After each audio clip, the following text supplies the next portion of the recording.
समझने का कोशिश करना। In the case of plant cells, another striking feature determines the behavior of the cell when subjected to varying external fluid movements. तो यहाँ पे बोला कि प्लांट सेल को अगर हम लोग अलग अलग इन्वायरमेंट्स में डालते हैं, ठीक है, फ्लूइड इन्वायरमेंट में डाल देते हैं, जैसे कि हाई कंसंट्रेशन या लो कंसंट्रेशन के बेसिस पे, तो वो अलग अलग तरीके से अपना बिहेवियर शो करता है। This feature is the rigidity of the cell wall which resist bulging and protect the delicate cellular part inside. तो यहाँ पे अब नया एक बात आने वाला है क्या, कि उसके बनावट के अकॉर्डिंगली, ठीक है, यहाँ पे दो चीज को तुमको ध्यान रखना है। सबसे पहला चीज ऐसे करके हम यहाँ पे बना रहे हैं, ठीक है, ये इसका क्या हो गया, ये इसका सेल वॉल हो गया, ये इसका क्या हो गया, सेल वॉल। इसके अंदर तुम लोग देखो ऐसे करके तुम लोग को दिख रहा है, ठीक है, ये इसका क्या हो गया, सेल मेम्ब्रेन हो गया, ये इसका क्या हो गया, सेल मेम्ब्रेन हो गया। तो तुम लोग ये चीज ध्यान रखना, यहाँ पे दो बात है, एक सेल वॉल है और एक सेल मेम्ब्रेन है। तुम लोग को आज हम पहला टॉपिक यही बता रहे, क्योंकि पहला क्वेश्चन यही आने वाला है कि इसमें तुमको लेबल करना पड़ता है सेल वॉल और cell membrane. Second question is ये कि इसमें से हमको बताओ what is the basic difference between cell wall and cell membrane. कोई बच्चा बताना चाहेगा? Cell wall is present only in the animals and cell membrane is present in both. ठीक बात है, लेकिन यहाँ पे तुमको बताना है on the basis of structure, ठीक है, या यहाँ पे उनका कंस्टिट्यूएंट। तो सेल वॉल जो होता है वो नॉन लिविंग होता है और सेल मेम्ब्रेन जो होता है वो क्या होता है, लिविंग रहता है। तो ये बात पहला हुआ। हमको ये भी नहीं जानना था, हमको सबसे ज्यादा क्या भैया फ्रीली परमेबल भी होता है। हाँ, सबसे इंपॉर्टेंट बात यही चीज जानना था कि सेल वॉल जो होता है वो फ्रीली परमेबल होता है, ठीक है, सेल वॉल जो होता है वो फ्रीली क्या होता है, परमेबल होता है। ये चीज तुम लोग को ध्यान रखना। और सेल मेम्ब्रेन जो होता है वो क्या होता है आप लोग का, सेलेक्टिव परमेबल होता है। तुम लोग को ये चीज ध्यान रखना है और यही पॉइंट हमको बताना था, ठीक है। सेल वॉल जो होता है वो फ्रीली परमेबल होता है, सेल मेम्ब्रेन जो होता है वो क्या होता है आपका, सेलेक्टिव परमेबल। अब सुनो सब बच्चा, इसके बाद क्या बता रहे हो तुम लोग, बैलून में क्या करता है, हवा भर देता है। तो भैया हवा जो है उसके बैलून के रबड़ में अंदर से क्या करता है, इंटरनल प्रेशर लगाता है। मान लो ऐसे करके एक कंटेनर है, ठीक है, इसमें एयर भर दिए, तो एयर इसके वॉल्स पे क्या करता है, प्रेशर लगाता है। कोई बच्चा बता सकता है उसके लिए कौन सा टर्म था, एक टर्म पढ़ा था तुम लोग भैया? Lateral pressure. Very good, lateral pressure, very good, ठीक है। तो यहाँ पे भी प्रेशर इन्वॉल्व है, ठीक है, यहाँ पे भी तुम लोग दो प्रेशर पढ़ेगा। एक पढ़ेगा तुम लोग क्या, एक पढ़ेगा वॉल प्रेशर के बारे में और एक पढ़ेगा तुम लोग टर्गर प्रेशर के बारे में, ठीक है। तो वॉल प्रेशर और टर्गर प्रेशर तुम्हारा नेक्स्ट टॉपिक होगा, तो हम तुमको पहले ही बता देते टर्गर प्रेशर कौन लगाता है और वॉल प्रेशर कौन लगाता है। तो ऑब्वियस सा बात है, यहाँ पे वॉल नाम का हमको एक ही चीज दिख रहा है, वो है सेल वॉल। तो सेल वॉल जो सेल कंटेंट पे प्रेशर लगाता है, सेल वॉल जो सेल कंटेंट पे प्रेशर लगाता है, उसको हम लोग कौन सा प्रेशर बुला रहे हैं, जल्दी बता। Wall pressure. बदले में क्या हो रहा है भैया, ये वॉल सेल मेम्ब्रेन भी सेल वॉल पे क्या कर रहा है, प्रेशर लगा रहा है। सेल मेम्ब्रेन भी सेल वॉल पे क्या लगा रहा है, प्रेशर लगा रहा है। तो ये जो प्रेशर लग रहा है, इस प्रेशर को हम लोग कौन सा प्रेशर बुला रहे हैं, टर्गर प्रेशर बुला रहे हैं। तो तुम लोग सबको ये चीज ध्यान रखना। तुम लोग देखना कभी कभी वाटरमेलन रखे रखे फट जाता है, तो ऐसा कैसे हो गया भैया, ये ऐसे इसलिए हो गया कि रखे रखे भैया उसका टर्गर प्रेशर बढ़ गया, जिसके कारण से वो फट गया, जिसके कारण से वो क्या हो गया, फट गया। तो सेल वॉल पे जो सेल कंटेंट प्रेशर लगा रहा है, this is known as turgor pressure. ये बहुत फेवरेट क्वेश्चन है बोर्ड्स का, जो ज्यादातर साल में आ रहा है। On the basis of difference बताओ, एक तो सेल वॉल सेल मेम्ब्रेन का, ठीक है, on basis of their permeability, and दूसरा है वॉल प्रेशर और टर्गर प्रेशर का ऑन बेसिस ऑफ डेफिनेशन। तो ये दो चीज तुम लोग को ध्यान रखना है। Wall pressure is pressure exerted by the cell wall on the cell content, and the pressure exerted by the cell content on the cell wall is known as turgor pressure. इसको क्या कहते हैं, टर्गर प्रेशर, ठीक है। अब आएगा इसमें हम जोड़ेंगे कि इसमें हम किसको किसको कहाँ पे डालने वाले हैं, ठीक है। हम यहाँ पे इसको ऐसे करके एक बीकर ले लिए, सेल को डालने वाले क्या चीज के अंदर, हम सेल को डालने वाले एक मीडियम में, ठीक है, जो कि हाइपरटोनिक हो सकता है और हाइपोटोनिक हो सकता है। तो क्या असर होगा, ठीक है, ऐसे सॉल्यूशन में डाल दिए जो हाइपरटोनिक है या हाइपोटोनिक है। तो ये चीज ध्यान रखना। रिकॉर्डिंग भैया, रिकॉर्डिंग रोके, हाँ रोके रोके एक मिनट। हेलो हाँ निखिल। सिलेंडर तो भाई अभी निकला हुआ है सारा। ठीक है, हमको तुम थोड़ा टाइम दो, हम बताते हैं तुमको, ठीक है, शाम तक में।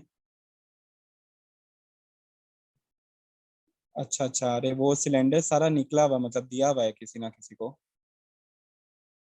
ठीक है, हमको पता करना, तुम हमको 1 घंटा टाइम दे, हम देखते हैं, ठीक है।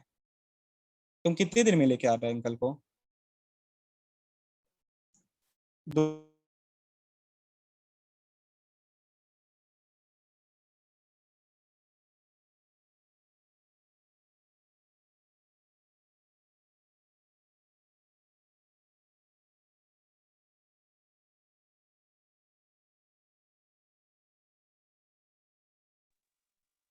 बस 2 मिनट देना ना। मैं रिकॉर्डिंग ऑन है। अब देख यहाँ पे, तो डिफ्यूजन और ऑस्मोसिस में यही चीज बताए कि डिफ्यूजन जो होता है, क्या वहां पे कोई मेम्ब्रेन प्रेजेंट रहता है? नहीं भैया, वहां पे सिर्फ क्या होता है, डायरेक्ट कांटेक्ट होना जरूरी है। लेकिन ऑस्मोसिस में मेम्ब्रेन होना जरूरी होता है, और वो भी कौन सा मेम्ब्रेन? Semi permeable.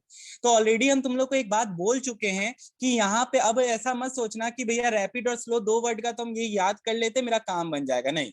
बायोलॉजी में बेसिस ऑफ डेफिनेशन आता है, तो तेरे को पांचों का पांचों पॉइंट क्या करना पड़ेगा, ध्यान रखना पड़ेगा along with its definition। तो डेफिनेशन तो सबको याद है इन दोनों का, हमको पता है, तो इसमें कोई टेंशन लेने का किसी को काम नहीं।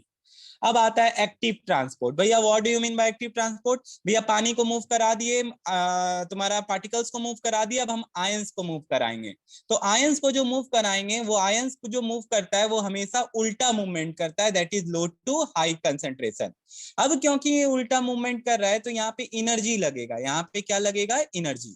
तो ये जो एनर्जी लगता है is in the form of, बताओ क्या होता है, किसके फॉर्म में होता है एनर्जी?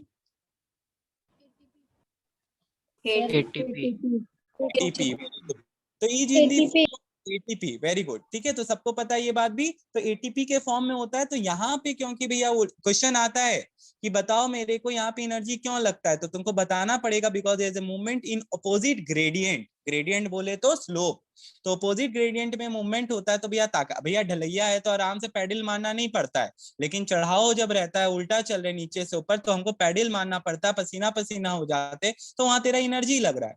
लेकिन यहाँ पे उल्टा स्लोप है ना, इस कारण से यहाँ भी एनर्जी लग रहा है, तो is in the form of ATP. वो एनर्जी किसके फॉर्म में है? एटीपी। बस यही चीज है। तो भैया प्लांट क्या चीज एब्जॉर्ब करता है, तो देखो क्या एब्जॉर्ब करता है, nutrients such as nitrate, sulfate, potassium, zinc and manganese, and cannot pass through the cell membrane of the root cells easily. This is because their concentration is higher inside the root cells and is also maintained in order to develop osmotic pressure for absorbing water. तो पानी को भी absorb करना है, तो भैया ऐसा होना जरूरी है। In this way, concentration gradient of these ions is oppositely to that of diffusion. तो भैया अगर ऐसा ना होता तो पानी को absorb नहीं कर पाता, तो इसीलिए यहाँ पे बोल रहा है कि पानी absorb कर सके, इसलिए बाहर का प्रेशर क्या है, बाहर का concentration क्या है, कम है, और अंदर का concentration क्या है, ज्यादा है। In other words, to obtain them, these ions will have to be forcibly carried inward from the region of their lower concentration to the region of their higher concentration, and this requires energy by the cell in the form of ATP। ठीक है, तो ये किसके form में लगेगा? ATP के form में। तो ये बात ध्यान रखना। अब आता है पैसिव ट्रांसपोर्ट। भैया अब ये पैसिव क्या हो गया, यहाँ एक्टिव पैसिव चला दिया, अब इंग्लिश की तरह नहीं। यहाँ पे पैसिव ट्रांसपोर्ट क्या है, चलो वो देखो। Passive transport is nothing different from diffusion, ठीक है, but just explaining its meaning, passive refers to requiring no input of energy. तो एक्टिव की तरह पैसिव में कोई एनर्जी नहीं लगता है। दूसरा चीज, यहाँ जो मूवमेंट होता है मॉलिक्यूल्स का ही मूवमेंट होता है, लेकिन हायर कंसेंट्रेशन से कहाँ जाता है? लोअर कंसेंट्रेशन, ठीक है। तो यहाँ पे जब आयंस का मूवमेंट हो रहा है higher to lower concentration without input of energy, this movement is known as passive transport. तो तुम लोग ये चीज ध्यान रखना, और कुछ भी नहीं है यहाँ पे, ठीक है। तो भैया क्या ये इसको हम लोग डिफ्यूजन बोल सकते हैं? हाँ बोल सकते हो। बस ये चीज ध्यान रखना, डिफ्यूजन में पार्टिकल्स का मूवमेंट होता है, और पैसिव ट्रांसपोर्ट में तुम्हारा पार्टिकल्स के साथ आयंस का मूवमेंट भी होगा, और कुछ भी नहीं है, ठीक है। तो यहाँ पे ये 2-3 डेफिनेशंस है जो तुमको करना था, बता दिए, और कुछ भी नहीं है। अब इसके बाद आ जाते हैं टॉपिक पे, जो हम तुमको बोल रहे थे, इस पे क्वेश्चन आता है। तो पहला वर्ड यूज करते हैं turgid and flaccid.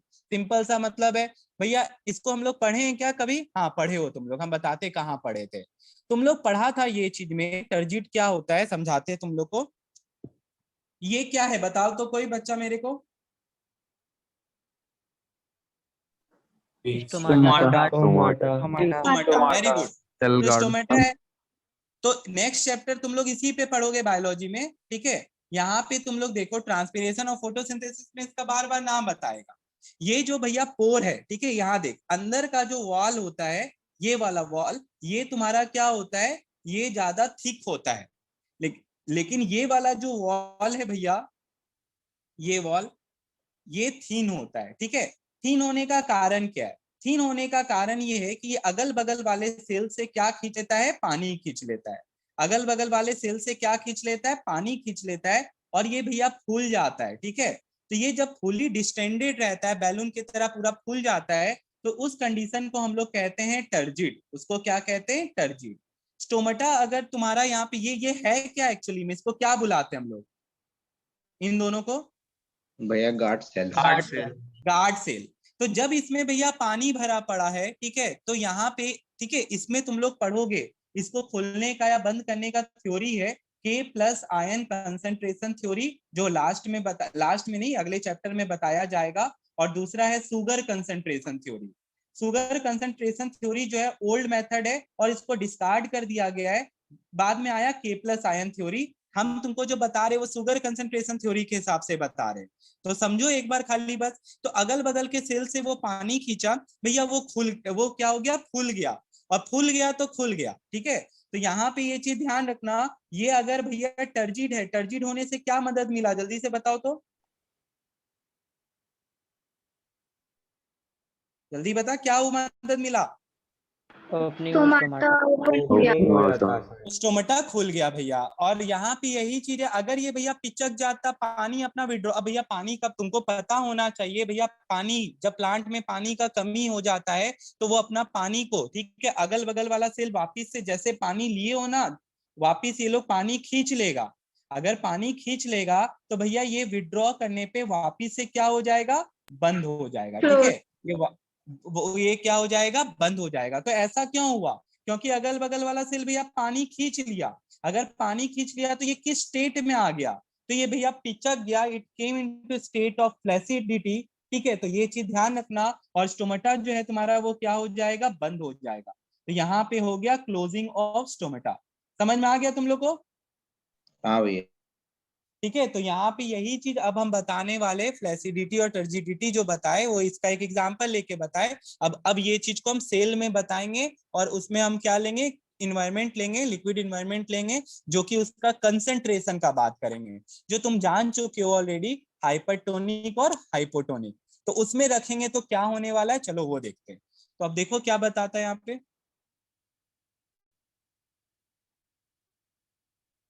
every living plant cell directly or indirectly is in contact with fluids.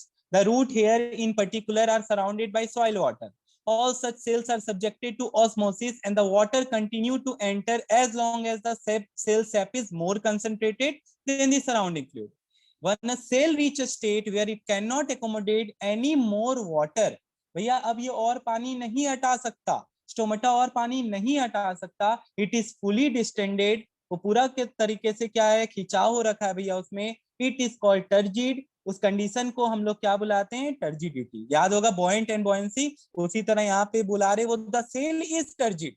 Cell भैया फूला पड़ा, डिस्टेंडेड पड़ा हुआ है, वो टर्जिड है। और इस कंडीशन को क्या बोलते हैं, टर्जिडिटी बुलाते हैं। तो पहला डेफिनेशन यहाँ पे यही हो गया। सब बच्चा अपने अपने बुक में मार्क कर लेना ये चीज को, ये इंपॉर्टेंट है। तो फिर वही बात बता रहे हैं, क्या हुआ भैया, अगल बगल के सेल से क्या हुआ, पानी खींच गया। अब ये क्या हो गया, फुली डिस्टेंडेड हो गया, डिस्टेंडेड हो गया। इस कंडीशन को हम लोग क्या बुला रहे हैं, टर्जिड बुला रहे हैं। स्टेट को क्या बुला रहे हैं, टर्जिड बुला रहे हैं। और इस कंडीशन को क्या बुला रहे हैं, टर्जिडिटी बुला रहे हैं। ठीक है भैया। अब इसके बाद क्या होगा, अब ऐसा भी केस आएगा भैया। तो देख, अच्छा एक और बात, यहाँ पे हुआ क्या, कौन सा ऑस्मोसिस हुआ, ये चीज तो बताया ही नहीं कोई, हम ही नहीं बोले भैया एंड ऑस्मोसिस। अंदर की तरफ घुसा, बहुत बढ़िया, अंदर भैया एंडोस्मोसिस हुआ, वेरी गुड। यहाँ पे भैया अगल बगल से पानी खींचा है, इसका मतलब बाहर का कंसंट्रेशन क्या था, हाइयर था भैया। देखिए एकदम सीधा सा बात है, फिर से चलते हैं पीछे, वेरी गुड, ठीक बता रहा है तुम लोग। ठीक है। यहाँ पे देखो भैया, ये पानी अगर खींचा है अगल बगल से अगर ये पानी खींच रहा है तो इसके अगल बगल का कंसंट्रेशन जो है वो क्या है, हाई। लेकिन यहाँ पे देखिए भैया, इसका खुद अंदर का जो कंसंट्रेशन है वो क्या है, लो। तो जिस कारण से पानी किधर से किधर गया, जल्दी बता मेरे को। High to low. यहाँ वेरी गुड, इसको हम लोग कौन सा ऑस्मोसिस बुलाते हैं, एंड एंडोस्मोसिस। एंडोस्मोसिस। ठीक है, तो यहाँ पे ये भी चीज देखो कि यहाँ पे क्या हो रहा है, एंडोस्मोसिस हो रहा है। ये बात ध्यान रखना सब बच्चा लोग। अब इसके बाद एक फिर क्या बताता, फ्लैसिडिटी के बारे में बताएगा, चलो देखते हैं। When a cell is turgid, its wall is staged under the pressure from inside. अब यहाँ पे आता है, ठीक है भैया, ये पूरा का पूरा क्या है, टनाया हुआ है, ठीक है। And in turn it presses the cell content towards the center of the cell. ठीक है भैया, सेल कंटेंट को किधर धकेलता है, centre of the cell. The pressure of the cell content on cell wall, ठीक है, देखो क्या बोला यहाँ पे Krishna, the pressure of the cell content on the cell wall is called turgor pressure. तो सेल कंटेंट जो है सेल वॉल पे प्रेशर लगा रहा है उसको हम लोग क्या कहते हैं, टर्गर प्रेशर बुलाते हैं। और बदले में, ठीक है, सेल वॉल जो सेल कंटेंट पे प्रेशर लगा रहा है उसको कहते हैं वॉल प्रेशर। ये चीज को अच्छे से तुम लोग मार्क कर लो, ये डेफिनेशन है, ठीक है, यहाँ लिख भी लेना, डिफाइन है या डिफरेंस है जो तुमको लिखना है, ये आता है एग्जाम में, differentiate between turgor pressure and wall pressure. तो यहाँ पे देख लो, दोनों का डेफिनेशन साथ साथ दिया हुआ है और ये इंपॉर्टेंट है, सब बच्चा मार्क कर लेना अपने बुक में। अब सुन, तुम लोग मेरे को बता, अगर मान ले अंदर का प्रेशर, वही बैलून में अगर हम हवा ज्यादा फूंक देते हैं तो वो क्या हो जाएगा, भैया ब्लास्ट हो जाएगा। अब देख यहाँ पे फिर क्या पूछ रहा है, if at any time the cell wall is unlay, और तुमको अगर बनाना है तो ये देखो, अगर सेल वॉल, तुम लोग बताओ, बैलून में अगर हम हवा ज्यादा फूंक देंगे तो क्या होगा, फट जाएगा। बोलता अगर किसी समय पे तुम्हारा cell turgor pressure exceeds the wall pressure, वो क्या हो जाएगा भैया, द cell and the cell contains burst out. This is exactly what happens when fruits and vegetables sometimes burst. हम बोले थे ना तुमको कि वाटरमेलन रखे रखे फट जाता है, पंपकिन फट जाता है, तो यही चीज होता है कि उसके अंदर का प्रेशर बढ़ जाता है जिस कारण से वो फट जाता है। अब इसके बाद देखो दूसरा चीज, when turgid, जब सेल टर्जिड है, cell is in somewhat balance state. Okay भैया, बैलेंस स्टेट का क्या मतलब हुआ आपका, no more water is entering और लिविंग इन, ना तो पानी आ रहा है ना तो जा रहा है। Its turgor pressure counterbalance the wall pressure and therefore there is no further absorption of water even though the concentration of solute inside the cell may be greater than outside the cell. जिस तरह osmotic pressure में तुमको बात बताए थे, यहाँ भी वही सेम बात बता रहा है, यहाँ भी वही सेम बात है भैया, उल्टे वही चीज है। वहां पे क्या हुआ था भैया, दोनों तरफ का कंसंट्रेशन सेम नहीं था, लेकिन क्या हुआ, ऊपर का वेट इतना ज्यादा हो जाता है कि नीचे वाले को आने नहीं देता है। तो यहाँ पे भी वही बता रहा है कि टर्गर प्रेशर इतना ज्यादा हो जाता है कि बाहर का पानी को अंदर एंटर करने नहीं देता है, जबकि दोनों तरफ का सॉल्वेंट का या सॉल्यूट का कंसंट्रेशन सेम नहीं है फिर भी। तो ये बात ध्यान रखना। हम तुम लोग को ये डायग्राम दिखाए थे, देखो वही चीज एरो से दिखा रहा है, एरो से क्या देखो, ऑस्मोटिक प्रेशर लिखा हुआ है ना वहां पे एरो में, तो वही चीज बताए। अभी ऑस्मोटिक को छोड़ो, अभी तुम लोग टर्गर और वॉल प्रेशर को देखो। तो वॉल जो है सेल कंटेंट पे जो प्रेशर लगाता है उसको वॉल प्रेशर कहते हैं, और turgor pressure cell content cell wall पे प्रेशर लगाता है तो उसको क्या कहते हैं, टर्गर प्रेशर। इसमें एक बीच में एक बहुत पॉइंट इंपॉर्टेंट आया था कि टर्गर प्रेशर के कारण सेल कंटेंट कहाँ धकेलाता है, ये बताओ।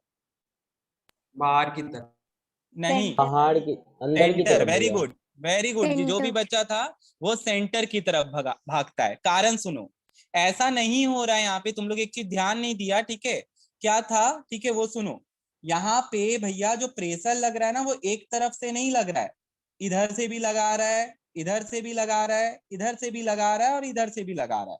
अगर चारों तरफ से लगा रहा है तो तुम्हारा न्यूक्लियस जो है तो मतलब जो सेल कंटेंट है वो कहाँ घसक जाएगा, वो बीच में आ जाएगा। वो कहाँ आ जाएगा, बीच में आ जाएगा। तो वही एक लाइन लिखा था बीच में, ठीक है, कि वो इसके कारण से टर्गर प्रेशर के कारण से सेल कंटेंट जो होता है वो कहाँ पे आ जाता है, बीच में आ जाता है। तो तुम लोग ये चीज ध्यान रखना। अब आता है इसके बाद क्या, देखो अब आता है हम लोग का next topic, plasmolysis and flexibility. अब सुनना ये क्या होगा, अब ये सेल को उठा के हम लोग क्या चीज में डालने वाले, हाइपरटोनिक में डालने वाले और हाइपोटोनिक सॉल्यूशन में डालने वाले। तो ध्यान से सुनना, यहाँ पे क्या होता है, यहाँ पे अलग अलग वापिस से तुमको कंडीशन रखेगा। कि हम ऐसा करेंगे, हम वैसा करेंगे। तो क्या है, पहला सुनना, हम तुमको बगल में बोल रहे हैं कि डायग्राम बना लेना, जो हम बना रहे हैं और जहां बना रहे हैं वहीं पे बनाना। When a living cell, such as cell of a leaf of an aquatic plant, is placed in fresh water, ठीक है, रख देंगे भैया, कोई दिक्कत नहीं है मेरे को। It remains in a fully distended condition, बोला कि वो एकदम पूरा fully distended condition में, ठीक है, कोई दिक्कत नहीं।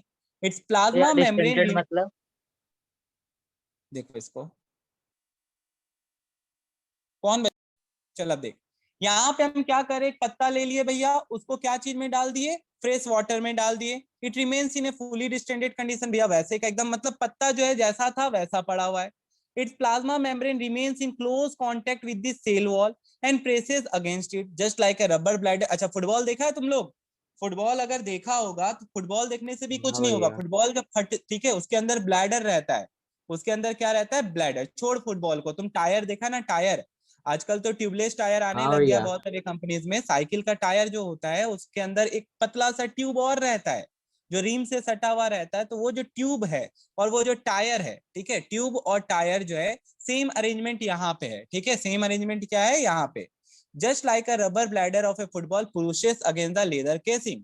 If this plant cell is, अब सुनना यहाँ पे क्या होने वाला, जो हम लोग पहले ऑलरेडी कर चुके हैं। पहले भैया यहाँ पे क्या किए, एक पत्ता ले लिए और पत्ता को पानी में डाल दिए, ले पत्ता को ग्रीन कलर से हम दिखा देते, और इसको क्या चीज में डाल दिए, पानी में डाल दिए, ठीक है। तो कुछ नहीं हुआ, पत्ता को कुछ भी नहीं हुआ, ठीक है। अब हम क्या किए, if this plant cell is now kept in 5% salt solution. अब हम यहाँ पे देखो क्या बोल रहे हैं, इसको 5% सॉल्ट सॉल्यूशन में डाल दिए। अब फिर से तुमको आ जाना चाहिए दिमाग में, 5% सॉल्ट सॉल्यूशन मतलब क्या हुआ, 95% वाटर। वेरी गुड, 95% क्या हो गया, वाटर हो गया, ठीक है। और यहाँ पे तुम लोग देखो क्या होने वाला है इसके बाद, इसके बाद if this plant cell is now kept in 5% salt solution for a few minute, it will loses its distended appearance, ठीक है, वो अपना डिस्टेंडेड अपीयरेंस लूज कर देगा। तो ऐसा क्यों हुआ, तो सीधा सा यहाँ पे एकदम एक्सप्लेनेशन है जो तुम लोग ही मेरे को बता सकता था। क्या बता सकता था भैया, यहाँ पे देखिए ये पत्ता है, ठीक है, ये पत्ता है, आप बोले यहाँ पे क्या है, 95% क्या है, वाटर है, 5% शुगर छोड़िए, आप सॉल्ट छोड़िए, और अंदर पत्ता में कितना परसेंट वाटर है, 100%। बताओ मोमेंट, हाँ तो बताओ मोमेंट किधर से किधर होने वाला है, अंदर से बाहर हो गया। तो तुम लोग मेरे को बताओ, ये हो गया एक्स ऑस्मोसिस भैया, ये हो गया एक्स ऑस्मोसिस। तुम लोग को ये सब चीज तो बता रखे, अगर ये एक्स ऑस्मोसिस हो गया तो बताओ पत्ता क्या हो जाएगा भैया, फ्लैशिट हो जाएगा, श्रिंक, ठीक है, प्रॉपर वर्ड यूज करो, पत्ता क्या कर जाएगा, श्रिंक कर जाएगा भैया, ठीक है। तो यही चीज यहाँ पे बताएगा, तुमको ये डायग्राम बनाना था तो बना लेना, तुम लोग भी साइड में तो एरो दिखा देना तो याद रहेगा, पढ़ने का काम ही नहीं रहेगा। अब देखो, if this plant is now kept in 5% salt solution in for a few minutes, it will lose its distended appearance, the cytoplasm will shrink and the plasma membrane will withdraw from the cell wall. This shrinkage from the cell wall is called plasmolysis, और इसी को हम लोग क्या कहते हैं, plasmolysis. Plasmolysis को अगर देखना है तो एफ नंबर डायग्राम देखो, ठीक है, एफ नंबर सब देख रहा है, यहाँ पे तुम लोग देखो, ये जो एफ नंबर है ये दिखाना चाह रहा है यहाँ पे कि भैया ये वाला जो सेल है, this is a plasmolysed cell. तुम देखो सेल वॉल को कुछ नहीं हो रहा है, सेल वॉल को कुछ नहीं हो रहा है भैया, वो एज इट इज पड़ा हुआ है, जैसा था वैसा। लेकिन बताओ कौन श्रिंक कर गया, cell membrane, cell membrane shrink कर गया भैया, ठीक है। तो यहाँ पे ऐसा क्यों हुआ है, क्योंकि भैया इसके अंदर का सारा पानी को क्या कर लिया गया है, खींच लिया गया है, तो निकाल दिया गया, वो बोल लो तुम, ठीक है। तो जो श्रिंकेज हुआ है, ठीक है, ये पिचक गया भैया, जिसके कारण से इस कंडीशन को ही हम लोग कहते हैं, ठीक है, इसी प्रोसेस को कहते हैं प्लाज्मोलाइसिस, और इस सेल को बुलाएंगे प्लाज्मोलाइज सेल। सबको क्लियर है, पहले ये बता, हाँ भैया, ठीक है। तो बहुत सिंपल सा चीज है ये यही चीज बहुत बच्चा कंफ्यूज रहता है, तुम लोग को एकदम नहीं रहना यहाँ पे एकदम सिंपल सा बात बता रहे। दिस तो सेल वॉल को कुछ हुआ है, फिर से इसीलिए यहाँ पे तुमको ये बना के दिखा देगा डायग्राम में तुमको ये बना के दिखा देगा और तुमसे पूछेगा बताओ ये क्या दिखा रहा है, तो तुमको बताना पड़ेगा ये प्लाज्मोलाइज सेल है। पूछेगा कि इसको कैसा सॉल्यूशन में रखा गया था जो ऐसा हुआ है, तो यहाँ पे जो तुम वो सॉल्यूशन था वो कैसा सॉल्यूशन था, तुम लोग बताओ। वेरी गुड, वो हाइपरटोनिक था। वो कैसा सॉल्यूशन था? हाइपरटोनिक। तो तुम लोग एक काम करो, वहां पे जो बगल में तुम लोग छोटा सा एक डायग्राम बनाना, जो अभी हम बना रहे हैं तुम लोग को, ठीक है। क्या हुआ है, ऐसे करके भैया एक बीकर ले लिए, उसके अंदर में ये ऐसे करके दिखाओ ये क्या है, ये सेल वॉल है। ये क्या है? सेल वॉल है। अब हम इसको क्या कर रहे हैं, ऐसे करके पूरा सेल मेम्ब्रेन था जो सटा हुआ था, जैसे हम बताए टायर का ट्यूब वाला बात बता रहे थे, तो यहाँ पे ऐसे करके सेल मेम्ब्रेन इससे सटा हुआ था। अब भैया यहाँ पे क्या बताए, इसमें हम लोग डाल दिए 5% नमक, ठीक है, सॉल्ट। 5% सॉल्ट है, तो फिर से बताओ मेरे को क्या चीज है इसमें 95%? वाटर। वाटर। और यहाँ पे कितना वाटर है? 100%। अब बताओ पानी, पानी कहाँ से कहाँ मूव करेगा? हाई टू अंदर से लो। बाहर। अंदर से बाहर। तो ये बताओ क्या हो गया? Exosmosis. Exosmosis. Exosmosis, ठीक है। ये क्या हो गया, जिसके कारण से मेरे को बताओ ये क्या हो जाएगा? श्रिंक। श्रिंक हो जाएगा। तो श्रिंक हो जाएगा, तो कैसा हो जाएगा? ये ऐसा हो जाएगा। समझा तुम लोग? हाँ भैया।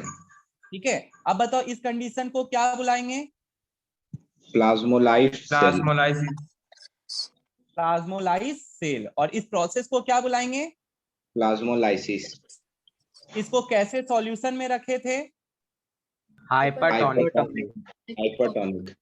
वेरी गुड, ठीक है। तो जितना क्वेश्चन बोले ये एक एक क्वेश्चन है, ठीक है। अब लास्ट क्वेश्चन इसमें पूछा जाता है, वो क्या है वो सुनो। प्लाज्मोलाइसिस का उल्टा क्या है भैया? क्या हम लोग इस सेल को वापिस से वैसा बना सकते हैं? हाँ बना सकते हैं। कैसे बना सकते हैं भैया? भैया by keeping it in hypotonic solution. भैया वापिस से अगर आप हाइपोटोनिक सॉल्यूशन में डाल दोगे इस वाले सेल को, प्लाज्मोलाइज सेल को, वो क्या हो जाएगा, वापिस से फुली डिस्टेंडेड हो जाएगा और वो वापिस से ऐसा हो जाएगा भैया जैसा पहले था, ठीक है। लेकिन क्या चीज में उसको हमको डालना पड़ेगा, जल्दी बताओ। Hypotonic. Hypotonic solution. By keeping it in hypotonic solution, ठीक है। तो हाइपो हिप्पोपोटामस बताए थे भैया, पानी अंदर की तरफ जाएगा और ये क्या हो जाएगा, स्वेलअप कर जाएगा, फिर से ये टर्जिड हो जाएगा और ये जो है अब इसको हम लोग कहेंगे डी प्लाज्मोलाइज सेल, ठीक है। तो reversal of plasmolysis is known as deplasmolysis, ठीक है। तो अब ये सेल भैया टर्जिड हो गया, या तुम बोल सकते हो यहाँ पे, ठीक है, वापिस से फूल गया। तो ये जो है यहाँ पे ध्यान रखना, by keeping it in hypotonic solution. ये तभी पॉसिबल हो सका है जब इसको हम लोग किसमें रखे हैं, हाइपोटोनिक सॉल्यूशन में। समझ में आ गया ना? तो तुम लोग एक चीज देख सब बच्चा लोग, यहाँ पे ये जो चीज दिखाना चाह रहे थे कि सेल वॉल को कुछ हुआ है, बता जल्दी से मेरे को। नहीं भैया, रिमेन नहीं सेल। भैया। तुमको क्या करेगा ना स्कूल में कि ऐसे डायग्राम दे देगा और ऐसे करके इसको 1 लिखेगा, इसको 2 लिखेगा, ठीक है। और पूछेगा बताओ व्हाट इज लेवल 1 and 2 and write the difference between 1 and 2। तो क्या लिखेगा, 1 is your cell wall and 2 is your cell membrane. तो 1 जो है तुम्हारा सेल वॉल है तो वो सेलेक्टिव नहीं, फ्रीली परमिएबल है। 2 जो है सेल मेम्ब्रेन है, वो कैसा मेम्ब्रेन है, सेमी परमिएबल मेम्ब्रेन है। वो कैसा मेम्ब्रेन है, सेमी परमिएबल में। तो हम तुमको पहले ही बोल दे रहे हैं ये क्वेश्चन आने वाला है तुम्हारे टेस्ट में, ठीक है। यही चीज देंगे तुम लोग को, अब कैसे देंगे वो चीज देखना तुम लोग टेस्ट में। अब इसके बाद देख क्या बता रहा है, इसके बाद तुम लोग को बता रहा है, ठीक है, ध्यान से सुनना। कहाँ गया, ये रहा। यहाँ लिखता है loses is distended appearance the cytoplasm will shrink. Cell wall के लिए नहीं बोल रहा है, साइटोप्लाज्म भैया श्रिंक कर गया है, प्लाज्मा मेम्ब्रेन जो विथड्रॉ कर लिया है। This shrinkage from the cell wall is called plasmolysis. Definition क्या याद करना, वो टर्म्स जो डिफाइंड है ना, रिमेंबर, उसमें याद करना, अभी कुछ नहीं याद करना, अभी बस पढ़ो। And the cell in this state is said to be limp और फ्लैसिड। भैया पिचका हुआ सेल को क्या बुलाएंगे, फ्लैसिड बुलाएंगे, ठीक है। पिचका हुआ सेल को क्या बुलाएंगे, फ्लैसिड। तो flaccidity is the reverse of turgidity. तो भैया अगर फुला हुआ है तो टर्जिड है, पिचका हुआ तो फ्लैसिडिटी है, फ्लैसिड है, ठीक है। Turgidity, flaccidity, turgid, flaccid, plasmolysis, डिप्लाज्मोलाइसिस, ठीक है। तो ये चीज ध्यान रखना। अब यहाँ पे देखो क्या लिखता है, इफ हाउएवर, अब सुनो क्या बोलता है, अब नया कंडीशन आता है। If however the plasmolysed cell is return into water before it is dead. भैया ज्यादा देर तक छोड़ दिया जाएगा तो मर जाएगा, लेकिन मरने से पहले अगर हम क्या करते, पानी में वापिस ले आते, its protoplasm again swell up, pressing tight against the cell wall. The recovery of reversal of plasmolysis is called deplasmolysis. देखिए भैया, पानी में डाले ना तो वापिस से वो क्या हो गया, वापिस से वो फूल गया। तो ये जो रिकवरी हुआ है इसी को हम लोग प्लाज्मोलाइसिस होने के बाद इसको हम लोग डीप्लाज्मोलाइसिस कहेंगे। इसको क्या कहेंगे, डीप्लाज्मोलाइसिस। तो देखो यहाँ पे यही चीज बताया, plasmolysis is the result of outflow of water and deplasmolysis is the reentry. तो सीधा सा बात है भैया, पानी निकल गया है तो प्लाज्मोलाइज्ड हो गया है, पानी वापिस चला गया तो डीप्लाज्मोलाइज्ड हो गया। तो तुम लोग यहाँ एफ से स्टार्ट करना, ना कि सी से स्टार्ट करना। एफ में क्या हुआ भैया, देखिए भैया यहाँ पे ये क्या हुआ, ये पिचका हुआ था, प्लाज्मोलाइज था, ठीक है, ये क्या था, प्लाज्मोलाइज था। अब ये वाले सेल को हम ऐसे बीकर में डाल दिए जो कि क्या है, हाइपोटोनिक है। तो भैया ये देखिए ऐसे चला गया, वापिस से देखिए ये जो है ना, देखिए फूल गया, ये वापिस से क्या हो गया, फूल गया, डिस्टेंडेड हो गया, टर्जिड हो गया।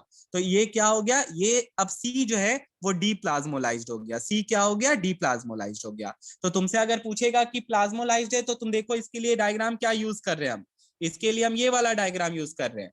और अगर डीप्लाज्मोलाइज्ड है तो भैया इसका सेल साइटोप्लाज्म या तुम से प्लाज्मा मेम्ब्रेन या तुम इसका सेल मेम्ब्रेन जो है उसको सेल वॉल से सटा के दिखाना है, और कुछ भी नहीं है, ठीक है। तो ये चीज ध्यान रखना।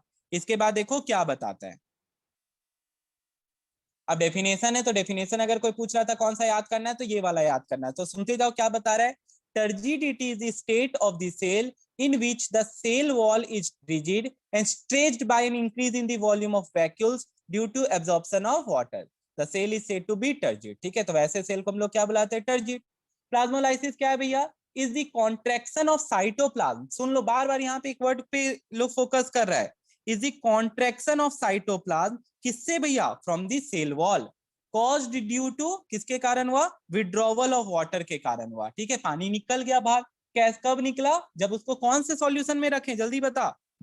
हाइपरटोनिक। अब तुम लोग यही चीज उस समय बताए, तुम लोग को क्लियर हो जाना चाहिए सब बच्चा लोग को। और बताओ अगर तुम उसको वापिस से चाहते हो कि फूल जाए तो उसको कैसे सॉल्यूशन में रखना पड़ेगा, हाइपोटोनिक। ठीक है। तो हिप्पो याद रखना तुम लोग, और कुछ ही नहीं बोल रहे हैं। तो हाइपोटोनिक या हिप्पोटोनिक ऐसे याद रखो कि वो फूल जाएगा भैया पानी के अंदर जाने पे, तो वहां पे वो रिवर्सल हो गया, वो डिस्टेंडेड हो गया। तो सुनो सब बच्चा,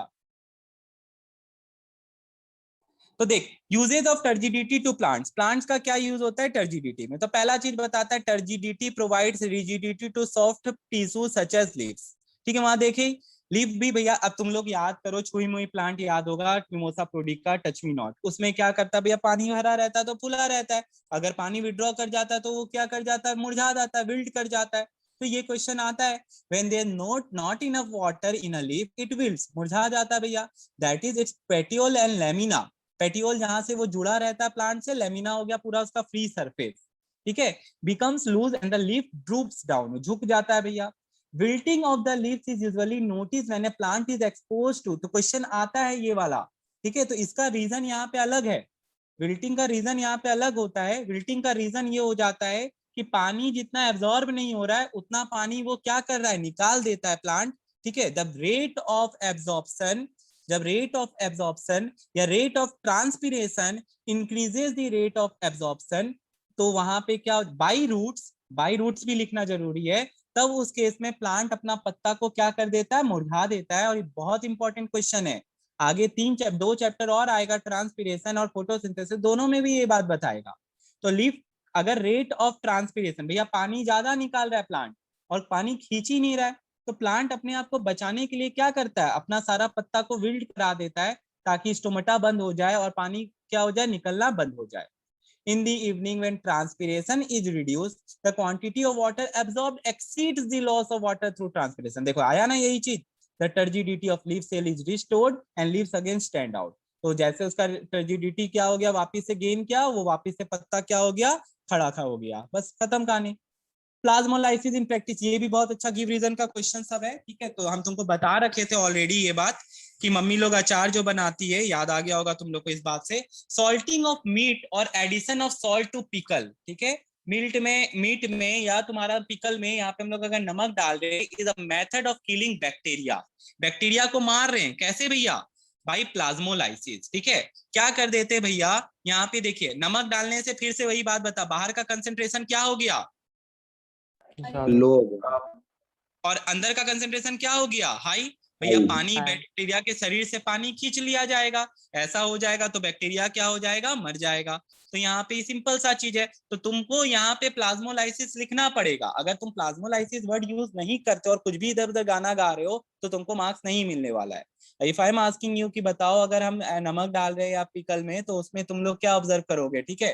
तो तुमको बताना पड़ेगा addition of salt is a method of killing bacteria, यही क्वेश्चन रहेगा। तो तुमको बताना पड़ेगा, बोलो। अब ये क्वेश्चन भी है, वीट्स। वीट्स का मतलब क्या होता है, ठीक है। वीट्स जो तुम लोग सोच रहे हो वो वाला नहीं है, ये वाला है unwanted plants. Weeds can be killed, ठीक है। वीट्स का मतलब यहाँ पे क्या है, unwanted plants can be killed in a playground by sprinkling excessive salt around their bases, ठीक है। उनके बेसिस में क्या कर दिया जाता है, नमक छिड़क देते हैं फार्मर लोग। तो ऐसा क्यों करते हैं वो लोग, ये क्वेश्चन है। Excessive application of fertilizer in agriculture field may similarly damage the roots and diminishes the yield. तो यहाँ पे ये इनकम्प्लीट है, तो तुमको यहाँ पे ये बात बताना पड़ेगा, क्योंकि यहाँ पे नमक छिड़क रहा है। तो वापिस से वही चीज है, प्लाज्मोलाइसिस। यहाँ पे क्या हो रहा है, प्लाज्मोलाइसिस। तो इससे क्या हुआ, वो वीड्स मर गया, जितना अनवांटेड प्लांट से क्या हो गया, मर गया। अनवांटेड प्लांट क्या कर रहा है भैया, मेरे खेत का जो फसल है उसका जो न्यूट्रिएंट्स होता है सॉइल में वो यूज कर ले रहा है। हमको अच्छे प्लांट को देना जो हम खा रहे हैं, अनवांटेड प्लांट का कोई काम नहीं है। तो इस तरीके से वो अनवांटेड प्लांट क्या हो जाता है, मर जाता है, बस खत्म कहानी। जैसे हम बैक्टीरिया को मारे प्लाज्मोलाइसिस से, वैसे ही हम वीड्स को भी मारे हैं। अब ये देखो, तुम लोग जानता था, पिछले साल पढ़ा था कि ये जो सीड होता है, ठीक है, वो मिट्टी में गाड़ते हैं, लेकिन ज्यादा अंदर भी गाड़ना नहीं चाहिए। ज्यादा अंदर गाड़ेंगे भैया मिट्टी का प्रेशर बहुत ज्यादा हो जाएगा, मर जाएगा। तो टर्गर प्रेशर जो होता है सीड को बाहर आने में क्या करता है, मदद करता है। Turgor pressure helps to push through the hard ground. चलो बस इतना सही, और कुछ भी नहीं, खत्म कहानी। Turgor in root cell builds up root pressure. अब ये रूट प्रेशर क्या हुआ, तो तुम लोग याद करो, हम बताए थे एसेंट ऑफ सैप, ठीक है। नया टॉपिक है रूट प्रेशर जो तुमको बताना है और पढ़ना है। तो चलो देखो यहाँ पे रूट प्रेशर क्या होता है वो हम तुमको बताते हैं। If you cut a well watered plant, जैसे एग्जांपल दिया pot plant balsam, a few centimetre above the soil and immediately fix a glass tube to it by means of rubber connection. देखो क्या बोल रहा है, ऐसा कुछ कनेक्शन तुमको बनाना है। देख सब बच्चा यहाँ पे, ये क्या है, मैनोमीटर है, याद होगा मैनोमीटर। कोई बच्चा बता सकता है क्या करता है मैनोमीटर? भैया एटमॉस्फेरिक प्रेशर नापने में मदद। वेरी गुड, ठीक है, वो एटमॉस्फेरिक प्रेशर नापता है। बैरोमीटर प्रेशर नापता है, यहाँ मैनोमीटर भी है, ठीक है। तो यहाँ पे तुम लोग देखो क्या बोला, पत्ता पॉटेड प्लांट को काट दो, ठीक है। काट दिए तो यहाँ पे देखो क्या हो रहा है। यहाँ देखिए पहले लेवल यहाँ था, फिर इसका लेवल बढ़ने लग गया।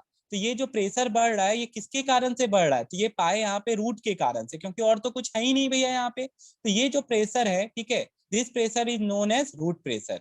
इसका डेफिनेशन यहाँ पे लिखा हुआ है, हम पढ़ देते हैं। Root pressure is the pressure developed in the root due to continued inward movement of water due to cell osmosis, which helps in ascent of cell sap upward through the stem. तो यहाँ पे ध्यान रखना, यहाँ पे एक diagram पहले चीज तो तुमको हम दिखाते हैं जहां से तुमको और अच्छा समझ में आएगा। ये वाला डायग्राम, ये वाला डायग्राम अगर तुम लोग देख तो ध्यान से सुनना, यहाँ पे क्या हो रहा है। यहाँ पे भैया यहाँ से यहाँ, ठीक है, यहां से यहाँ पानी आगे बढ़ता है, ठीक है, पानी आगे बढ़ता है ड्यू टू कैसे, सेल टू सेल ऑस्मोसिस, ठीक है। पानी जो आगे बढ़ता है वो क्या चीज से बढ़ता है, बताओ मेरे को जल्दी से। Cell to cell osmosis. Cell to cell cell osmosis से पानी आगे बढ़ता है, ठीक है। तो यहाँ पे ये चीज तुम लोग को ध्यान रखना पड़ेगा। तो ये जो है, तो इसके कारण से प्रेशर डेवलप होता है। तो there will be a region of low pressure and high pressure, ठीक है। तो हाई प्रेशर लो प्रेशर का यहाँ पे भी क्या हुआ, पानी के मूवमेंट के कारण से भी प्रेशर डिफरेंस क्रिएट हुआ। तो यहाँ पे रूट क्या करता है, उसको धकेलता है, किस तरफ धकेलता है, ऊपर की तरफ धकेलता है। तो रूट जो प्रेशर लगा रहा है पानी को मूव करने के लिए अपवर्ड डायरेक्शन में, तो यही प्रेशर को हम लोग कौन सा नाम दे दिए, रूट प्रेशर नाम दे दिए। क्या नाम दे दिए, root pressure. Root pressure is the pressure develop in the root due to continued inward movement of water through cell to cell osmosis which helps in the ascent. Ascent मतलब बार बार बताते upward movement of cell sap. Cell sap से समझा रहे बार बार water and mineral. Sap का मतलब सिर्फ पानी नहीं है, सैप का मतलब यहाँ पे वाटर एंड मिनरल दोनों है, वाटर प्लस मिनरल, ठीक है। तो ये चीज ध्यान रखना। और एसेंट का मतलब हो जाता है अपवर्ड। एसेंट का मतलब क्या हो जाता है, अपवर्ड, ध्यान रखना। समझ में आ गया? हाँ भैया।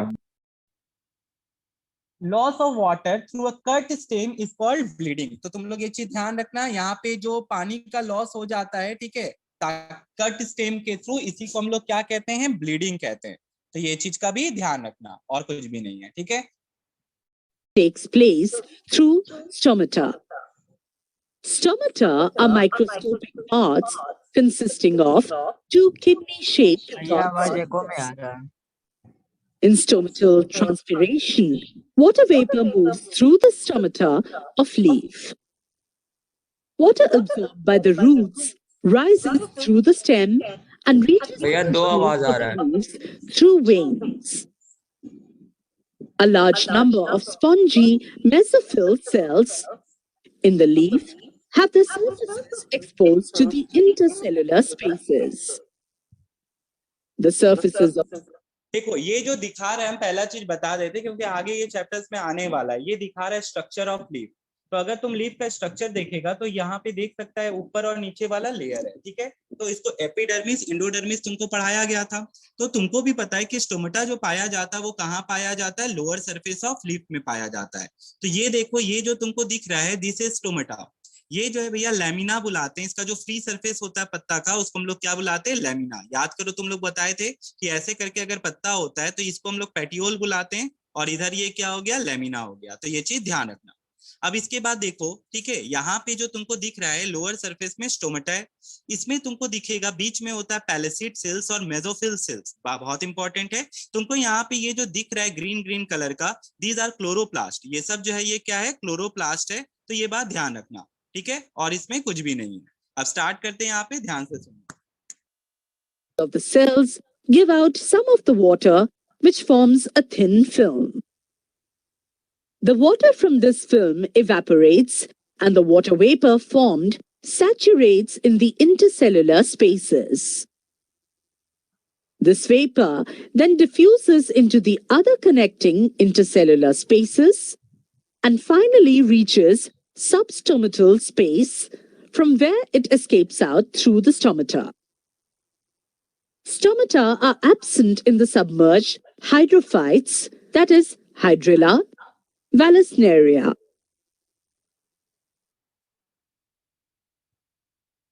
Mechanism of opening and closing of stomata. Transpiration occurs as long as the stomata are open. It stops when they are closed. Open and closed stomata. Closed stomata, flaccid guard cell, stoma closed, stoma open, turgid guard cell, thick cell wall, thin cell wall. The opening and closing of stomata depend upon the turgid or flaccid state of guard cells. When the guard cells are in the flaccid state, stomatal aperture closes. During daytime, as a result of photosynthesis, as the guard cells have chloroplast, concentration of carbohydrates rises, leading to osmotic uptake of water by the guard cells to swell. Since the wall of guard cells towards stomatal opening is thick, while outer convex wall is thin, inflow of water in the guard cells causes them to bulge outwards, thus widening the stomatal opening. When the osmotic pressure of the guard cells becomes lower during night, the water leaves these cells due to exosmosis and moves to the neighboring epidermal cells having cell sap of higher concentration. The guard cells become flaccid and shrink, and the stomatal aperture closes. When's the last time you seriously thought about your browser? Does it look like this? Closing of stomata दिखाया वही है कि पानी अंदर चला जाता है तो क्या हो जाता है, एंडोस्मोसिस हो जाता है, बाहर चला जाता है तो क्या हो जाता है, एक्समोस्मोसिस। भैया उस कारण से क्या होता है, स्टोमेटा खुलता है और बंद होता है। तो यही चीज हम तुम लोग को बताए थे लास्ट क्लास में भी। अब इसके बाद देखो क्या बताता है।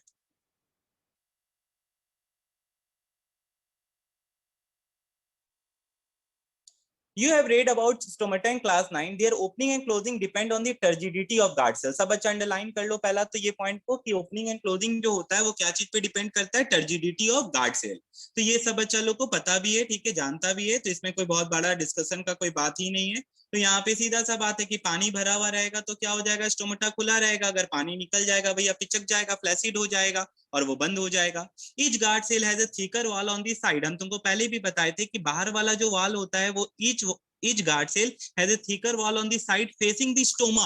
अब देखो यहाँ पे आया ना नाम स्टोमा, हम तुमको बताए भी थे ये चीज कि अगर ऐसे करके अपना ये गार्ड सेल है, ठीक है, तो यहाँ पे ये जो पोर होता है इसको हम लोग क्या बुलाते हैं, स्टोमा बुलाते हैं। इसको क्या बुलाते हैं, स्टोमा। और ये जो है ये क्या हो गया, तुम्हारा गार्ड सेल हो गया। तो ये बाहर वाला जो वाल होता है दीज आर, ठीक है, थिन, ये पतला होगा भैया। तो पतला होने का कारण क्या है, पतला होने का कारण है कि अगल बगल से पानी खींच ले। अगर भैया मोटा थिक रहेगा तो पानी नहीं खींच पाएगा, लेकिन जो स्टोमा के तरफ होता है जो कि हम ब्लैक कलर से कर रहे हैं ये थिक होता है, ठीक है। तो ये ध्यान रखना, क्योंकि यहाँ से ही क्या होता है, कौन सा गैस अंदर जाता है और कौन सा गैस बाहर आता है, जल्दी बताओ। कार्बन डाइऑक्साइड बाहर आता है। कार्बन डाइऑक्साइड क्या होता है भैया, CO2 अंदर जाता है। अंदर जाता है, CO2 अंदर जाता है और बाहर कौन निकलता है, ऑक्सीजन गैस ऑक्सीजन। निकलता है, ठीक है। तो ये चीज ध्यान रखना है तुम लोग सब बच्चा लोग को। यहाँ पे यही चीज बता रहे हैं हम तुमको। Guard cells contain chloroplast. तो देखो गार्ड सेल भी ग्रीन कलर का होता है, उसमें भी क्लोरोप्लास्ट होता है, मतलब वो भी खाना बना सकता है as a result of synthesis and of glucose during photosynthesis and some. अब सुन यहाँ पे क्या हुआ, सब बच्चा समझना। सबसे पहला चीज है भैया, आप ये बताओ जैसे कि रूट, हम तुमको ये पूछ सकते हैं what are the characteristics of root hair. कौन बच्चा बताएगा कि that helps in absorption of water. पहला क्लास में यही चीज बताए थे तुम लोग को, हम ही बता देते भैया। सबसे पहले क्या पॉइंट था, टाइनी एंड न्यूमरस होता है जिससे सरफेस एरिया बढ़ता है, सरफेस एरिया बढ़ने से एब्जॉर्प्शन बढ़ जाता है। दूसरा पॉइंट बताए थे सेल सैप का कंसंट्रेशन इज हाई। तो अब यहाँ पे देखो कि भैया कंसंट्रेशन कैसे बनाया गार्ड सेल, ये बताओ आप हम लोग को। तो बहुत सिंपल सा लॉजिक है, क्लोरोप्लास्ट होता है कि नहीं गार्ड सेल में, अभी बता, पढ़ा कि नहीं पढ़ा, जल्दी हाँ या ना बता। हाँ भैया होता है। बनाएगा, ग्लूकोज बनाएगा भैया, फोटोसिंथेसिस से ग्लूकोज बनाया। अगर ग्लूकोज बना दिया तो तुम लोग मेरे को एक बात बताओ, ध्यान से देखो, तुरंत समझ में आ जाएगा तुम लोग को। अभी यहाँ पे देख, अगर भैया यहाँ पे ये ग्लूकोज बना लिया, ठीक है, ये ग्लूकोज C6H12O6 बना लिया, तो मेरे को बताओ वही चीज हो गया। 5% शुगर बुला लेते, 5% क्या हो गया, शुगर। अगर 5% शुगर है तो बताओ कितना परसेंट पानी हुआ, 95%। और बाहर में पानी कितना हो गया, 100%। पानी कहाँ से कहाँ जाएगा, हार्ट से अंदर।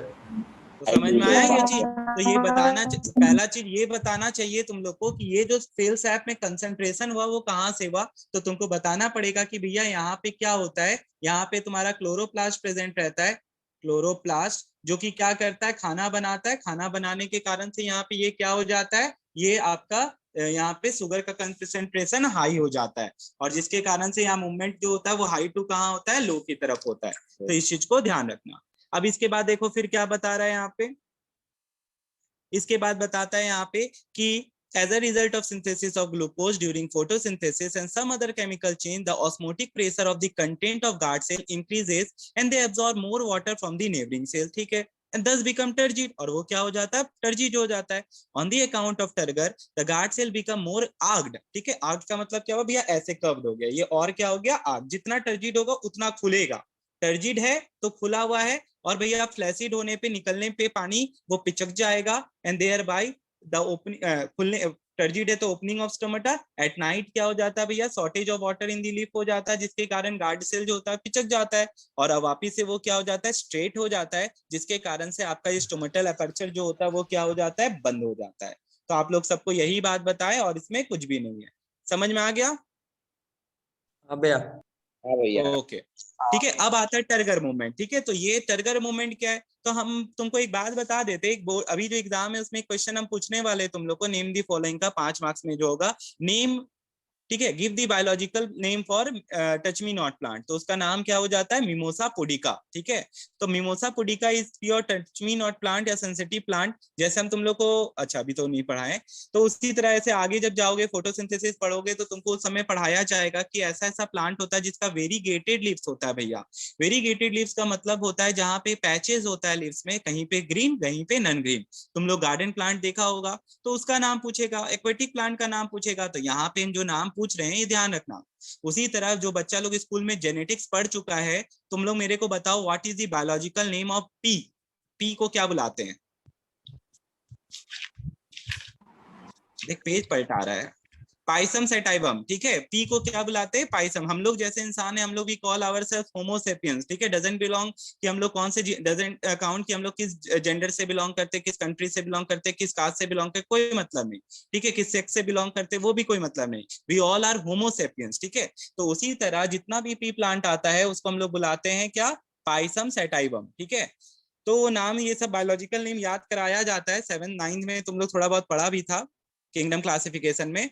If one of the leaves is touched even lightly, the leaflets fold up to 2 to 3 within 2 to 3। भैया उसको छुए ना तो 2 to 3 सेकंड में leaflets अपने आप को विल्ड कर लिया, ठीक है। बहुत बढ़िया काम किया। तो यहाँ पे तुम लोग देखो, ये दिखा रहा है इसका डायग्राम जिसके थ्रू ये हुआ है, ऐसे कैसे हुआ है, ठीक है। कभी आया नहीं है तो तुमको उतना टेंशन लेने का काम नहीं है, बस नाम बहुत है, याद कर लेना। लेकिन बता देते हैं यहाँ पे कि क्या लिखा है। If the leaf is touched somewhat strongly, the wave of folding and drooping spreads over the stimulated leaf। ठीक है, यहाँ पे एक और फेनोमेनन हो रहा है साथ में, ठीक है। यहाँ पे एक तरह का ट्रॉपिक मूवमेंट होता है जिसको हम लोग कहते हैं थिग्मोट्रॉपिक, ठीक है। क्या बुलाते हैं? थिग्मोट्रॉपिक। Somewhat similar turgor movements are found in insectivorous plant whose leaves close up to entrap a living prey। ठीक है, तो जैसे तुम्हारा पढ़ा हुआ है, कोई बताओ बच्चा लोग मेरे को इंसेक्टिवोरस प्लांट का नाम सब। सबीना फ्लाइट्रैप। वीनस फ्लाई ट्रैप, तीन पढ़ा हुआ है तुम लोग। और बताओ। Teacher plant. Pitcher plant, very good. Picture PIT, ठीक है, वेरी गुड। और एक क्या बोला? वीनस फ्लाई ट्रैप, ठीक है। तो है ऐसा इंसेक्ट। गाना सुन रहा, बंद कर। The bending movement of certain flowers toward the sun, ठीक है। तो यहाँ पे ये चैप्टर है, तुम लोग बाद में जाओगे, ठीक है। एक चैप्टर और हटाया गया था पिछले साल जो था 10th में। 3 बहुत, बायोलॉजी का तो सिलेबस इतना काट दिया गया था, क्या बताए। रिप्रोडक्टिव सिस्टम हटाया, जेनेटिक्स हटाया, फिर तुम्हारा केमिकल कोऑर्डिनेशन हटाया, और एक 4 चैप्टर हटा दिया, छोटा छोटा 4 चैप्टर। पॉपुलेशन सब था, वो सब भी हटा दिया था पिछले साल। बायोलॉजी का सबसे ज्यादा सिलेबस काटा गया था साइंस पेपर में। तो ठीक है, अब देखते हैं इस साल भी क्या होता है। तो इसमें एक चैप्टर पढ़ोगे तुम लोग, प्लांट कोऑर्डिनेशन। तो उसमें ये सारा चीज है कि जैसे फोटो सनफ्लावर क्या करता है ना भैया, सन की तरफ अपने आप को मोड़ लेता है।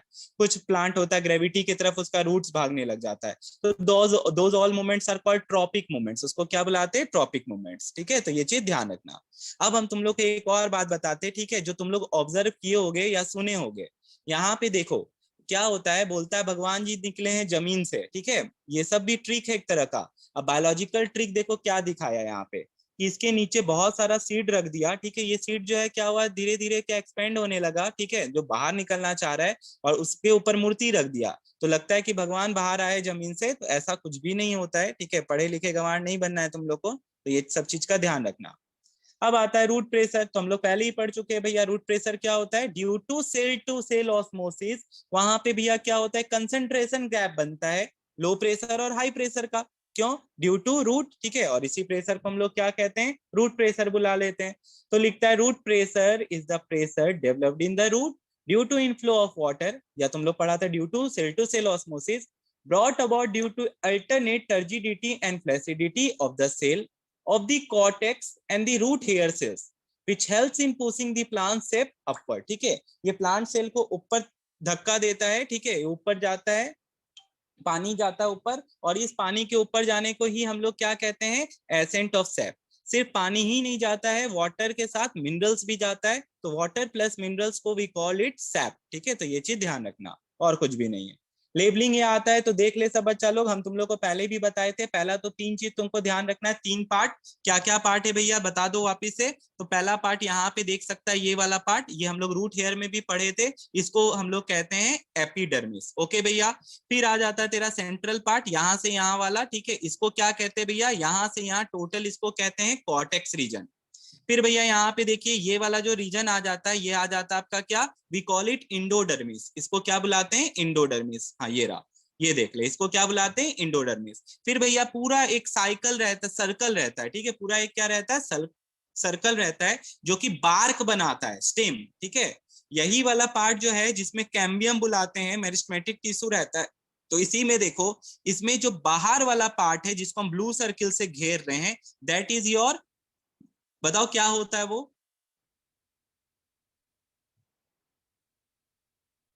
दैट इज योर फ्लोएम, ठीक है, वो क्या है, फ्लोएम। और ये ब्लू वाला part is your phloem and the black reason is your xylem. भैया जाइलम ज्यादा चौड़ा रहता है, ठीक है, इसी से क्या होता है, खाना का मूवमेंट होता है, अपवर्ड मूवमेंट, सॉरी पानी का मूवमेंट होता है अपवर्ड। तो पानी का जो मूवमेंट होता है ऊपर, तो वो किसके थ्रू होता है, इसके थ्रू होता है। तुम लोग देख यहाँ पे, तो ये चीज को पहले समझो, प्लांट कैसे बना वो चीज समझना पड़ेगा। तो ये जो ब्लू सर्किल है तुमको भी पता, क्योंकि अभी आने वाला आगे टॉपिक, बाहर साइड रहता है फ्लोएम एंड दी अंदर साइड क्या रहता है तुम्हारा, जाइलम। जाइलम और फ्लोएम में तुमको पता है कौन क्या काम करता है, upward movement of water and minerals are carried by xylem, और ब्लू वाला पार्ट इज और तुम्हारा क्या हो गया, फ्लोएम हो गया। तो ये चीज ध्यान रखना। अब इसके बाद देखो फिर क्या बता रहा है, और एक चीज बता देते कि जाइलम के रिंग को काउंट करके तुम बता सकते हो कि किसी भी प्लांट का कितना एज है, ठीक है, तो ये चीज ध्यान रखना। अब इसके बाद देखो क्या लिखता है, if you cut off the shoot of a plant the water pushes out from the root stump, this is due to root pressure. तो बोला अगर आप स्टेम को काट दोगे तो भैया पानी उससे निकलने लगेगा। तो ये पानी कैसे निकला, तुम देखे होगे घर में हम लोग क्या करते हैं, अपना गाड़ी उड़ी साफ करने के लिए पाइप से उसको कनेक्ट करते हैं नल से, तो वहां पे क्या होता है भैया, पाइप से पानी निकलने लगता है। क्यों, क्योंकि वहां पानी का प्रेशर है, टंकी से आ रहा है पानी। तो सेम उसी तरह बता रहा है कि अगर आप तुम स्टेम को काट देता है तो वहां से पानी निकलने लग जाता है प्रेशर के कारण। तो वो जो प्रेशर के कारण पानी निकल रहा है, वो प्रेशर कौन लगा रहा है, रूट प्रेशर लगा रहा है, ठीक है, कोई दिक्कत नहीं है। The root pressure is one of the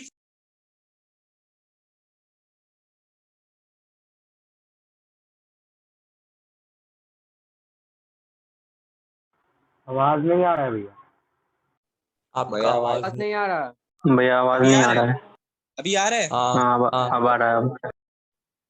कहाँ से नहीं आया, हाँ अच्छा ठीक है। तो हम यही बता रहे थे, root pressure is the force, ठीक है, is one of the force जिसके कारण से पानी जो होता है, मिनरल जो होता है, वो क्या होता है, ऊपर जाता है। लेकिन अगर भैया प्लांट बहुत लंबा लंबा प्लांट है, ऐसा ऐसा प्लांट होता है जो 50 मीटर से भी ऊंचा सब होता है, तो उतने बड़े प्लांट में पानी ऊपर कैसे जाएगा?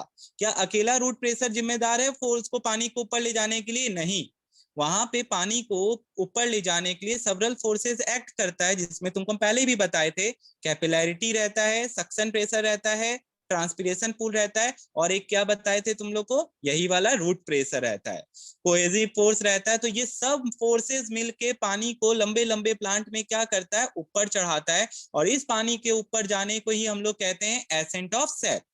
अब देखो आगे क्या बता रहा है, drops of water along leaf margin due to excessive root pressure, इसी को क्या कहते हैं, गटेशन। अब ये टॉपिक आता है, ये टॉपिक आता है और आएगा, ठीक है।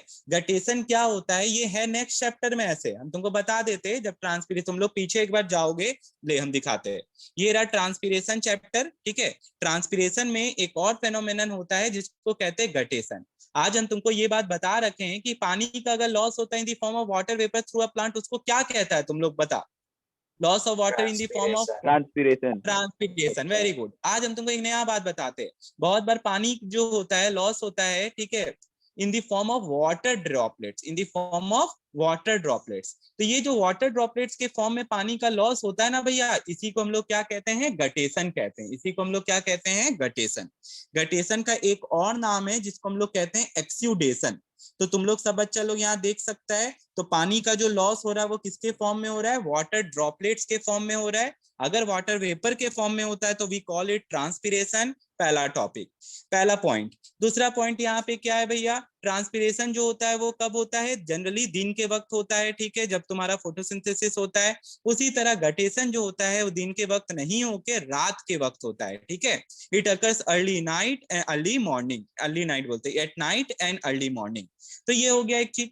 तीसरा और सबसे इंपॉर्टेंट पॉइंट है कि कहां से होता है भैया, ये मार्जिन ऑफ दी लीफ से होता है, लीफ के मार्जिन से, ठीक है, वो भी दिखाते हैं तुम लोग को, मार्जिन ऑफ लीफ से होता है। और वो जिस स्पेशल पोर से होता है उसको हम लोग कहते हैं हाइडाथोड्स, उसको हम लोग क्या कहते हैं, हाइडाथोड्स। तो तुम लोग देखो यहाँ पे ये दिखाना चाह रहा है कि लीफ का मार्जिन है, इसी से पानी क्या होता है, गिरता है, और इस वाटर ड्रॉपलेट्स को ही हम लोग क्या बुलाते हैं, वो इसी को हम लोग बुलाते हैं प्रोसेस को गटेशन। और लीफ के मार्जिन से जो पोर होता है उस पोर को बुलाते हैं हाइडाथोड्स। जिस तरह स्टोमेटा होता है उसी तरह तुम्हारा जो ये है गटेशन, वो किससे होता है, वो हाइडाथोड से होता है। ये ध्यान रखना, गटेशन ही एक्सुडेशन है, तो भूलना मत। ओके तो अब इसके बाद क्या आता है भैया, दिखा बताइए, importance of root hair and the upward movement of observe water and mineral. अब भैया इसका क्या इंपॉर्टेंस है, तुम बताओ, तुम खाना खाया तो तुमको क्या इससे इंपॉर्टेंट, भैया एनर्जी मिला, ताकत मिला, ठीक है। तो उसी तरह प्लांट भी जो होता है उसके लिए रॉ मटेरियल्स है, उससे प्लांट क्या करेगा, खाना बनाएगा। Absorption of water by the root is by means of root hair.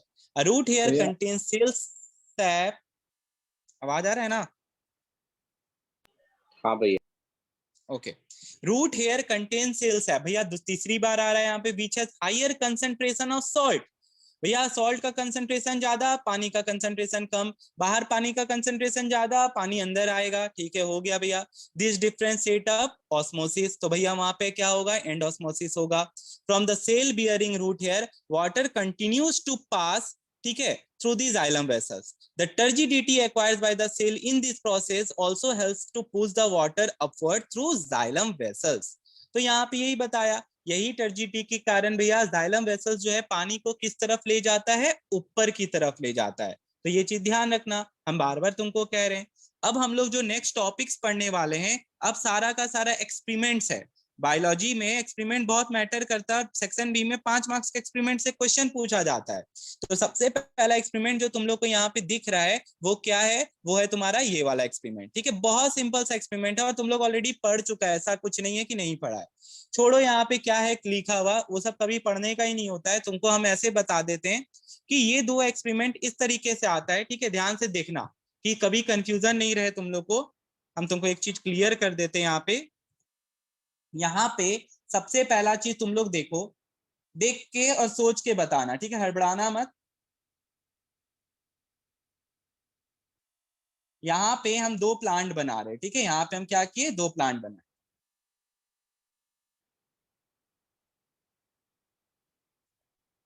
और यहाँ पे भी पत्ती दे दिए, सेम प्लांट ही है भैया, और पानी डाल दिया, और क्या डाल दिए, पानी डाल दिए। चलो मेरे को बताओ, ठीक है, यहाँ पे दोनों में पानी डाल दिए, यहाँ पे ये ए हो गया और ये बी हो गया, ठीक है। अब मेरे को ये बताओ, what will you observe in A and B. धूप भी निकाल देते ताकि तुमको ये चीज रहे कि भैया फोटोसिंथेसिस होने वाला है। अब बताओ क्या होगा, वाटर लेवल ज्यादा जल्दी, वाटर लेवल डिक्रीज करेगा। ए में वाटर लेवल डिक्रीज करेगा, बी में नहीं करेगा क्या भैया ए में फास्ट करेगा। ओके, कोई बच्चा बोल रहा है कि ए में जल्दी करेगा, ठीक है, एकदम सही बोल रहा है। तो यहाँ पे ये 2 एक्सपेरिमेंट है, जो क्वेश्चन आता है 2 तरीके से, ठीक है। तो यहाँ पे इसमें कंफ्यूजन क्या है कि इसमें रूट तुम लोग सबको दिख रहा होगा, ठीक है, और यहाँ पे रूट्स नहीं दिख रहा है। ये एक्सपेरिमेंट का एम है एब्जॉर्प्शन दिखाना, ठीक है, और इस एक्सपेरिमेंट का एम है ट्रांसपीरेशन दिखाना। क्लियर हुआ तुम लोग को? पहले तो ये बता, दोनों 2 प्रोसेस अलग अलग दिखा रहा है, एक एब्जॉर्प्शन दिखा रहा है, ठीक है, दोनों में पानी का लॉस होने वाला, दोनों में टेस्ट ट्यूब में पानी गिरेगा, ठीक है। यहाँ पे water level will fall, but यहाँ पे एब्जॉर्प्शन हुआ है पहला में, और दूसरे वाले में क्या हुआ है, ट्रांसपीरेशन हुआ है। तो ये चीज का ध्यान रखना है तुम लोग को। क्वेश्चन कोई भी एक्सपेरिमेंट अगर रहता है तो उसका पहला क्वेश्चन यही रहता है, what is the aim of the experiment.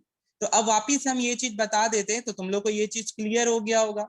अब हम यहाँ पे वापिस से एक चीज बना देते हैं, जरा सा देखो, ठीक है। ये ऐसे करके हम पूरा का पूरा टेस्ट ट्यूब बना दिए, इसमें प्लांट डाल दिए, इसमें रूट दिखा दिए, ठीक है, इसमें पत्ता दे देते हैं, इसको पानी डाल देते हैं, और हम एक और चीज डालना चाहते हैं, वो है क्या, बताओ तो, ऑयल, ठीक है। अब हमको बताओ, ये वाला एक्सपेरिमेंट बना के दिए, सबसे पहला क्वेश्चन यहाँ पे ये बताओ कि what is the aim of the experiment. जो जो पूछेंगे बोलते जाना, बता। That roots absorb water. Very good, ये आंसर है, फोटोसिंथेसिस नहीं है। वाटर इज एब्जॉर्ब बाय क्या है, रूट्स, या रूट एब्जॉर्ब्स वाटर। एकदम सिंपल सा क्वेश्चन का आंसर था। सेकंड क्वेश्चन है कि बताओ व्हाट विल यू ऑब्जर्व। अच्छा वो तो बात क्या है, इसमें से एक्सपेरिमेंटल सेटअप कौन सा और कंट्रोल सेटअप कौन सा है? Experimental ए है और कंट्रोल वाला बी है, कंट्रोल बी ठीक है। है, कंट्रोल भी है। भैया कंट्रोल और एक्सपेरिमेंटल सेटअप में क्या डिफरेंस होता है? एक्सपेरिमेंटल सेटअप जो होता है भैया उस पर एक्सपेरिमेंट कर रहे हो, कंट्रोल सेटअप जो होता है जिस चीज का स्टडी कर रहे हो वही चीज मिसिंग रहता है। तो भैया यहाँ रूट ही नहीं है, चलो ठीक है। अब इसके बाद देखो फिर क्या क्वेश्चन है मेरा, फिर मेरा यहाँ पे क्वेश्चन है तुम लोग से, क्या सुनते जाना, what is the purpose of oil? Oil क्यों यूज किए हैं? To prevent loss of water. Very good, तुमको यहाँ पे बताना है to prevent loss of water की जगह to prevent loss of water किसके थ्रू बताओ? हाँ लिख लेना अपने बुक में, थ्रू इवापोरेशन। भैया यहाँ पे हमको दिखाना है कि पानी का जो लॉस हो रहा है is only by absorption not by evaporation. तो यहाँ पे इसीलिए हम क्या किए, तेल डाले। अब ये बताओ ए में क्या होगा, बी में क्या होगा, लास्ट क्वेश्चन एब्जॉर्प्शन, वो बताओ व्हाट विल यू ऑब्जर्व? भैया वाटर लेवल डिक्रीज करेगा वाटर का, बी में कुछ नहीं होगा, बी में रिमेन सेम। हाँ वेरी गुड, ठीक है। तो यहाँ पे पानी का लेवल क्या हो गया भैया, गिर गया। यहाँ पे पानी का लेवल क्या हो गया, सेम रह गया, और कुछ भी नहीं है। तो बहुत बढ़िया, 5 मार्क्स का क्वेश्चन ऐसे ही आता है, ये चीज तुम लोग को पता चल गया। अब इसके बाद दूसरे क्वेश्चन में चलते हैं। हमको कुछ रीड करने का जरूरत भी नहीं है, तुम लोग को पता है ऑयल का क्या काम है, तुम लोग एकदम सही सही बताया, हमको और कुछ बताना भी नहीं था। ठीक है, तो देखो वही दिखा रहा है, ए से ए में आफ्टर सम टाइम इसका पानी का लेवल क्या हो गया है, गिर गया है। अब इसके बाद देखो फिर क्या है, सब म्यूट कर ले तो अपना फोन पे सांस ले रहा था कस कस के। देख यहाँ पे, to show that water is conducted upward through xylem. अब ये वाला एक्सपेरिमेंट हम तुमको दिखाते हैं, हम फिगर तुमको बताएंगे, ठीक है। ये वाला फिगर देखो सब, अच्छा ये वाला जो एक्सपेरिमेंट दिखा रहे, ठीक है, experiment to show that water is conducted upward through xylem. हम बताते हुआ क्या है, सुनना मेरा बात। एक पौधा लेके आए, पानी में डाले और पानी में कलर डाल दिए, डाई, ठीक है, इओसिन सॉल्यूशन डाल दिए। अब भैया क्या देखें कि पानी को जब थोड़ा देर बाद ये ऑब्जर्व किए, जब इसके स्टेम को काटे ना, अंदर वाला पार्ट जो है वो रेड कलर में चेंज हो गया। तुम ही लोग बताओ क्या समझ में आएगा इससे तुमको? एब्जॉर्प्शन ऑफ वाटर, नहीं, एब्जॉर्प्शन ऑफ वाटर नहीं है। हाँ, यहाँ पे बताना पड़ेगा तुमको, water is conducted upward through xylem, ठीक है। और ये चीज देखो, जाइलम कहाँ है, बीच में है कि बाहर में है? बीच में भैया, बीच में है। तो इससे ये पता चलता है कि जाइलम जो है पानी को क्या कर रहा है, एब्जॉर्ब कर रहा है। पहला चीज तो यही बात है। एक साथ चीज और भी पता चल रहा है कि जाइलम का लोकेशन क्या है, वो बीच में है भैया। रेड कलर जो तुमको दिख रहा है वो कहाँ पे दिखाई दे रहा है तुमको, बीच में दिखाई दे रहा है। तो यही चीज तुम लोग को बता रहे हो और इसमें कुछ भी नहीं बता रहे। क्लियर हुआ, खत्म भी हो गया एक्सपेरिमेंट। तो यहाँ पे सबसे पहला चीज एक नया जो पता चल रहा है, वो पता चल रहा है तुम लोग को क्या, कलर के बारे में। कलर क्यों डाले, क्योंकि भैया वाटर जो होता है वो ट्रांसपेरेंट है, पता नहीं चलेगा, इसीलिए हम लोग उसमें कलर डाले ताकि हम लोग को क्या हो, कलर दिखाई दे। तो कलर डालने पे दिखाई दे रहा है, तो वहां पे वो इओसिन स्टेन के कारण दिखाई दे रहा है। समझ में आया सबको? हाँ भैया। हाँ, तो ये चीज ध्यान रखना, और इसमें कुछ भी नहीं है, ठीक है। अब तीसरा इंपॉर्टेंट एक्सपेरिमेंट जो भी हम तुम लोग को पूछ लेंगे वो ये है। यहाँ पे ये बहुत अच्छा एक्सपेरिमेंट है, बोर्ड एग्जाम में पूछा जाता है। तो चलो यहाँ पे बताते क्या है, और तुम लोग अपने बुक में प्लीज ऐसे करके मार्क करो, तो जैसे हम बता रहे भी।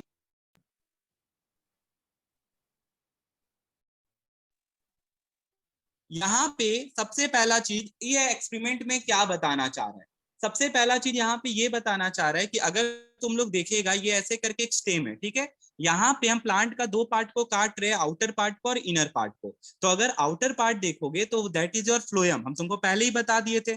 हम फ्लोएम के लिए ब्लू कलर का यूज करेंगे। तो ये वाला जो पहला अरेंजमेंट है उसमें क्या हुआ, फ्लोएम नहीं है, लेकिन क्या प्रेजेंट है, जल्दी बताओ। Xylem is present. सेकंड वाले में बताओ क्या नहीं है, सेकंड वाले में हम फ्लोएम है। वेरी गुड, ठीक है। तो भैया देखिए क्या हुआ ना इस दो एक्सपेरिमेंट में। पहला वाला एक्सपेरिमेंट में पानी ऊपर गया, खाना बनाया पत्ता, और पत्ता जिंदा है एकदम, ठीक है। यहाँ पे पत्ता क्या है, जिंदा है, टाइगर नहीं। यहाँ पे देख सकता है तुम लोग, पत्ता जो है वो क्या है, जिंदा पड़ा हुआ है। लेकिन यहाँ पे भैया रॉ मटेरियल क्या ऊपर गया? नहीं भैया, ठीक है, क्योंकि जाइलम ही नहीं है भैया। तो अगर रॉ मटेरियल ऊपर नहीं गया तो क्या खाना बना पाएगा पत्ता? नहीं भैया, नहीं भैया। पत्ता क्या हो गया, पत्ता मरेगा पहले, फिर क्या मर जाएगा बताओ, पौधा मर जाएगा। समझ में आया ये चीज? हाँ भैया, हाँ भैया। पार्डन जाइलम और फ्लोएम का क्या काम है, समझ में आ रहा है सब बच्चा लोग को? हाँ ठीक है, तो ये एक्सपेरिमेंट में बस यही चीज दिखाया है कि xylem helps in upward movement of water, ठीक है। पढ़ो एक्सपेरिमेंट में का एम। एक्सपेरिमेंट का एम क्या है? Experiment to show that water is conducted upward through xylem. ठीक है, तो ये एक्सपेरिमेंट बना के देंगे, हम तुमसे पूछेंगे which part of the plant is ligated, उसको काट के हटा दिया गया है, कास्ट्रेटेड। ठीक है, या यहाँ पे हम तुमको कट नहीं लिख के इतना ज्ञान वाला वर्ड सब यूज किए हैं, तो सबका मतलब एक ही है। पहला वाले में जाइलम को रखे हैं, दूसरे में नहीं रखे। पहला वाले में फिर क्या हुआ, प्लांट जिंदा है, वहां पे पत्ता मुरझाया नहीं है, लेकिन सेकंड वाले में ड्रूप कर गया, विल्ट कर गया है, कारण वो खाना नहीं बना पाया और वो क्या हो गया, मर गया। ठीक है, तो यहाँ पे यही बात बताया और कुछ भी नहीं है। ऐसे अगर देखा जाए तो भैया आप देखिए पानी में जो खड़ा रखे तो ऐसे ही मर जाएगा प्लांट, ठीक है, क्योंकि रूट ही नहीं है उसका। लेकिन यहाँ पे हम लोग वो चीज नहीं देख रहे हैं, यहाँ पे हम लोग ये चीज बताना है कि जाइलम है कि वो पानी में मतलब वो खाना में ट्रांसपोर्ट करता है, रॉ मटेरियल ट्रांसपोर्ट करता है, जिसके कारण से वो जिंदा है। अब यहाँ पे आ जाओ और इसको देखो, चौथा एक्सपेरिमेंट। अब एक नया चीज तुम लोग ब्लीडिंग पढ़ा, तुम लोग गटेशन पढ़ा, तुम लोग एक नया टॉपिक पढ़ेगा गडलिंग। ठीक है, गडलिंग। तो भैया अब यहाँ पे ही देखिए, ये जो खाना बनाया था यहीं से स्टार्ट कर रहे, जहां पे क्या खत्म किए थे, ये जो खाना बनाया तो फ्लोएम यहाँ पे आप काटे हो ना, यहाँ तक तो फ्लोएम है ही, बोलाया ना। हाँ भैया। तो खाना को नीचे लेके जाएगा भैया, देखिए यहाँ खाना को नीचे लेके जाएगा, खाना यहाँ जमने लग जाएगा, खाना यहाँ पे क्या होने लगेगा, जमने लग जाएगा। तो ये जो खाना है जमने लग गया, ये फूलने लग जाएगा, तो इसके स्वेलिंग को गडलिंग कहते हैं। ठीक है, accumulation of food in the phloem vessels is known as girdling. इसी को क्या कहते हैं, गडलिंग। समझ में आया तुम लोग को? हाँ भैया। ठीक है, तो यहाँ पे यही चीज था और कुछ भी नहीं है। तो देखो यहाँ पे ये जो तीन चार एक्सपेरिमेंट बताए हैं तुम लोग को, ये चीज का ध्यान रखते है। बोर्ड बताया वो सबसे इंपॉर्टेंट वाला एक्सपेरिमेंट था, तो ये हम पढ़ नहीं रहे तुम लोग को। ठीक है, conduction of water through xylem, यही एक्सपेरिमेंट दिखाए थे, योसिन स्टेम वाला। इसमें कुछ खास नहीं है, पढ़ोगे तुमको समझ में भी आ जाएगा, तो काम ही नहीं है ऐसे तो पढ़ने का। दूसरा चौथा वाला तुमको बताए गडलिंग वाला भी। ठीक है, तो फ्लोएम वेसल्स में खाना का जो जमना हो जाता है, एक्यूमुलेशन हो जाता है, उसी को हम लोग क्या कहते हैं, गडलिंग कहते हैं। Last topic, forces contributing to ascent of sap. Ascent बोले तो अपवर्ड मूवमेंट, लिख लो वहीं पे। तो सबसे पहला चीज तुमको बताई है, क्या होता है, रूट प्रेशर होता है। क्या होता है, root pressure. Root pressure builds up sufficient force to push the sap in the xylem vessel up to a certain height. देखो ये ऐसा नहीं है कि पूरा एकदम ऊपर, may be enough for herbaceous plant. भैया हर्बिसियस प्लांट बहुत छोटा छोटा प्लांट होता है, तो हर्बिसियस प्लांट में पानी जो ऊपर तक चला जाएगा by root pressure sorry, by root pressure. ठीक है, तो यहाँ पे ये चीज ध्यान रखना, बट ये नहीं है, सफिशियंट प्रेशर नहीं है ताकि पानी जो है जैसे कोकोनट प्लांट सब में ऊपर जा सके। सॉरी। अब आता है कैपिलैरिटी। कैपिलैरिटी क्या होता है, नैरो डायमीटर। नैरो डायमीटर तुमको भी पता है, पाइप जितना पतला होता है पानी उतना क्या होता है, ऊपर जाता है। तो तुम लोग को ये चीज ध्यान रखना पड़ेगा, पाइप जितना पतला होगा पानी जो है क्या होगा, ऊपर जाएगा। हम लोग के घर में भी टंकी अगर रहता है तो एक चीज देखना बेवकूफ, ठीक है, तो हम तुमको वही बता रहे थे कि पाइप जितना पतला होगा, जितना डायमीटर उसका पतला होगा, पानी उतना क्या होगा, ऊपर तेजी से चढ़ेगा। ठीक है, तो ये चीज ध्यान रखना। कैपिलैरिटी के कारण क्या होता है, जैसे हम जाइलम वेसल्स का बात कर रहे हैं, और xylem vessels causes the water from a lower level to rise to fill up to the vacuum. ठीक है, तो ये बात आप लोग को ध्यान रखना है। वहां पे वही है, तुम लोग अगर जूस पीते हो तो जूस में क्या करते हैं, स्ट्रॉ डालते हैं हम लोग पानी जूस में, तो उसमें क्या करते हैं, एयर को सक करते हैं। सक करने से वहां वैक्यूम क्रिएट हो जाता है, लो प्रेशर हो जाता है, बाहर का प्रेशर हाई रहता है। तो पानी जो है वो कहाँ से काम मूव करता है, या जूस कहाँ से काम मूव करता है, high pressure to low pressure. तो कैपिलैरिटी जो होता है एक और फोर्स है जिसके कारण से पानी क्या होता है, ऊपर चढ़ने में प्लांट को मदद मिलता है। फिर और क्या फोर्सेज इन्वॉल्व है भैया, तो देख लिखा है ना, narrower the diameter of tube greater will be the height of water rising. तो तुम लोग के पिपेट भी यूज होता है केमिस्ट्री लैब में, वहां पे भी वही होता है, पतला पाइप होने से क्या होता है, ज्यादा पानी ऊपर चढ़ता है। फिर आता है ट्रांसपीरेशन पूल, इसको हम फिर समझा देते तुम लोग को डायग्राम से। ट्रांसपीरेशन पूल को देखो यहाँ पे सब बच्चा, ऐसे करके मान लेते कोकोनट ही प्लांट हम एग्जांपल लेते हैं, तो कोकोनट प्लांट का यहाँ पे क्या होता है, ट्रांसपीरेशन से पानी निकल जाता है। ट्रांसपीरेशन से अगर पानी निकल गया कोई भी प्लांट का, तो बताओ यहाँ का प्रेशर क्या हो गया,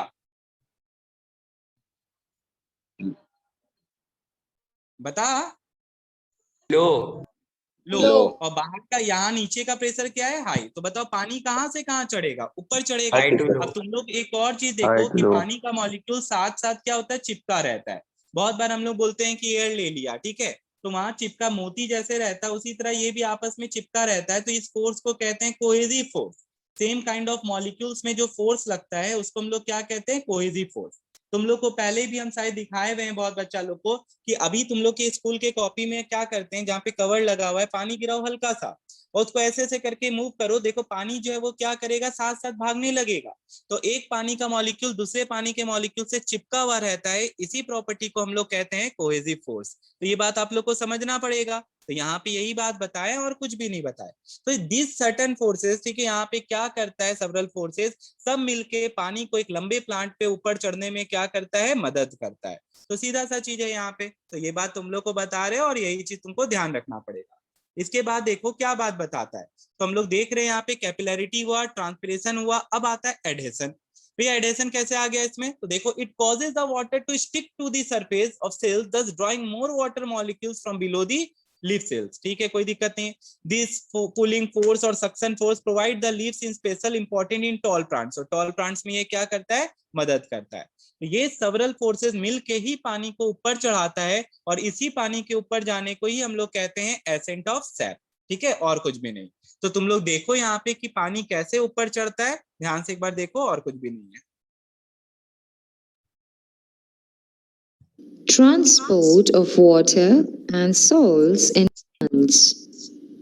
The salts present in the soil dissolve in the water, resulting in a salt solution when the soil is watered. As the amount of water provided to the salt is quite large, the solution will be a dilute salt solution. The roots of plants have small hair-like structures called root hairs originating from cells of a single-layer epidermis.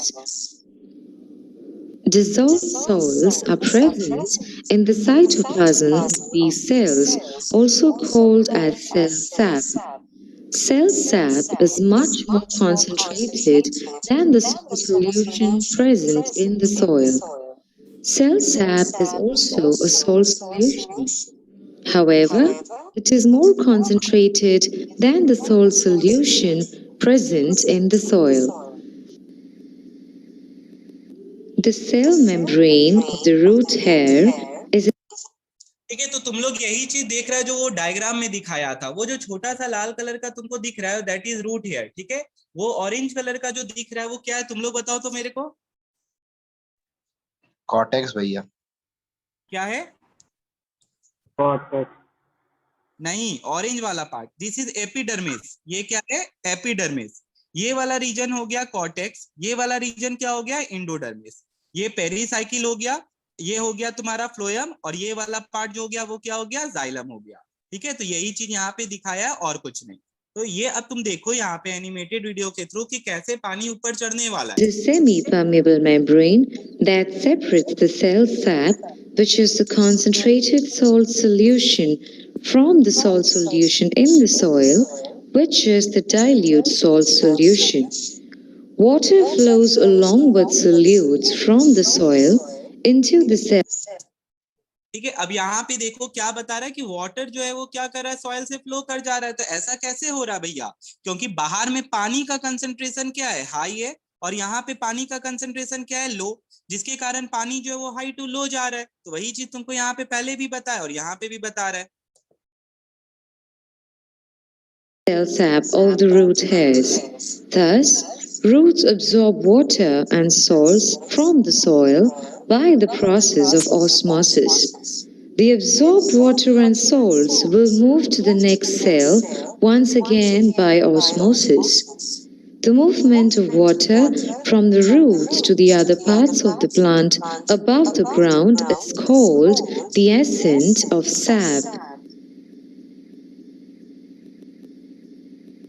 Water is transported from the roots to the leaves याद करो तुम लोग, ये diagram देखा था ना, companion cells, सीप tube, ये जो तुमको दिख रहा है ये सीप सेल्स है, देख ले, ठीक है। तो तुमको याद होना चाहिए यहाँ पे वही चीज यहाँ पे दिखा रहा है। जाइलम और फ्लोएम जो होता है वो कितने सेल से बना हुआ है? 4-4 सेल से बना रहता है। तो देख सकता है तुम लोग यहाँ पे वही चीज दिखा रहा है। Through the xylem vessels, water and salts from the root hairs pass into the epidermal cells and to the cortical cells, then to the endodermic cells, and finally into the xylem.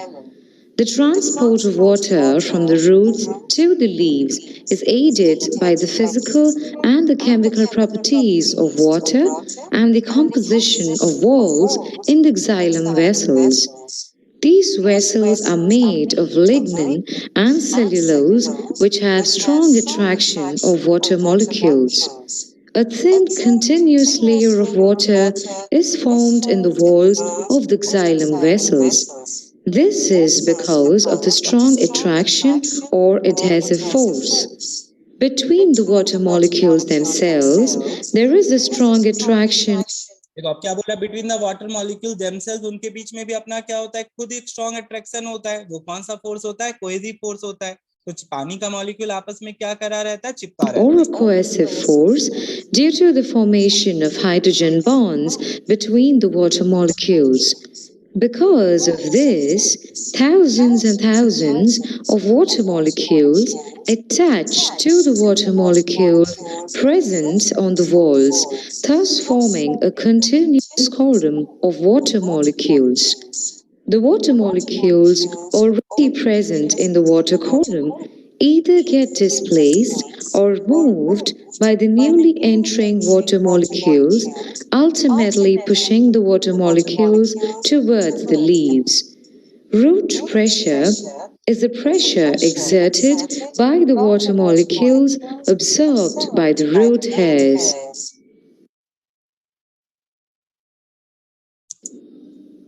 Transport of ठीक है, तो यहाँ पे यही चीज बताया है और कुछ भी नहीं।